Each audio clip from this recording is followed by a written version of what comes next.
جب قبر کھلے گی پھٹے گی اپنی آنکھوں کے سامنے دیکھے گا ایک بڑا خوبصورت نوجوان انسان کھڑا ہے، سوال کرے گا تو کون ہے؟ یہ خوبصورت نوجوان کہے گا او حافظ قرآن، او قاری قرآن، او اپنے راتوں کے قیام کے اندر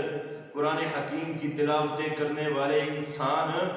میں وہی قرآن ہوں جس کے ساتھ تو دنیا میں محبت کیا کرتا تھا، جس کے ساتھ تو دنیا میں پیار کیا کرتا تھا۔ آج مجھے اللہ کریم نے انسانی شکل دی ہے، آج میں تجھے لے کے جاؤں گا، آ میرے ساتھ چل، اللہ کریم کے پاس چلتے ہیں، میں تیری سفارش کروں گا اللہ حکم الحاکمین کے سامنے۔ جب قبر کھلے گی پھٹے گی اپنی آنکھوں کے سامنے دیکھے گا ایک بڑا خوبصورت نوجوان انسان کھڑا ہے، سوال کرے گا تو کون ہے؟